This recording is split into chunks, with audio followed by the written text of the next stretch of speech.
जब बांग्लादेशी को यहां से निकालेंगे और रोहिंग्या को यहां से बाहर का रास्ता दिखाएंगे तो उनके समर्थन में मत आना।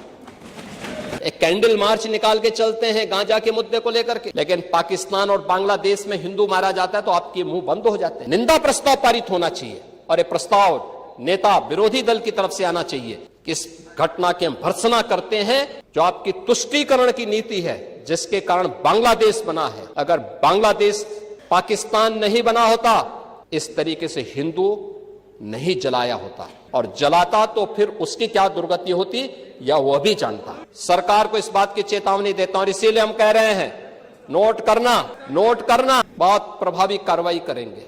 हमारे ही देश में रह करके ही हमारे लोगों के खिलाफ अपराध, और वहां पे निर्दोष हिंदुओं पर अत्याचार करोगे, निर्दोष सिखों पे अत्याचार करोगे, ये स्वीकार्य नहीं हो सकता है। आपकी जवान से एक शब्द नहीं निकल रहा है क्योंकि एक दलित नौजवान मारा गया बांग्लादेश में। देखो बांग्लादेश में एक दलित नौजवान को कैसे जला दिया गया। आप लोग गाजा पट्टी में होने वाले किसी भी उस पर आंसू बहाते हैं। आप दलितों को वोट बैंक की निगाह से देखते हैं, इसलिए कुछ बोलते नहीं।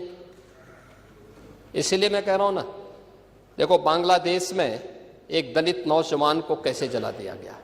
आप लोग गाजा पट्टी में होने वाले किसी भी उस पर आंसू बहाते हैं, लेकिन आपकी जवान से एक शब्द नहीं निकल रहा है क्योंकि एक दलित नौजवान मारा गया बांग्लादेश में, और उस नौजवान के मरने पर आपकी जवानी सिल चुकी है क्योंकि आप उसको केवल वोट बैंक के रूप में इस्तेमाल करते हैं।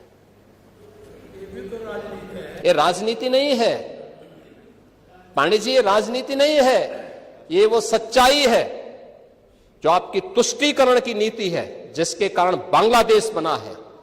अगर बांग्लादेश पाकिस्तान नहीं बना होता, इस तरीके से हिंदू नहीं जलाया होता, और जलाता तो फिर उसकी क्या दुर्गति होती या वह भी जानता।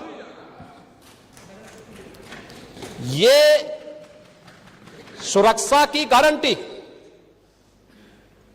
वहां मारे जा रहे हैं हिंदू, आप लोग नहीं बोलेंगे। एक कैंडल मार्च निकाल के चलते हैं गांजा के मुद्दे को लेकर के, लेकिन पाकिस्तान और बांग्लादेश में हिंदू मारा जाता है तो आपके मुंह बंद हो जाते हैं क्योंकि मरने वाला हिंदू है, दलित है। आप बोलेंगे नहीं, और यही सच्चाई है।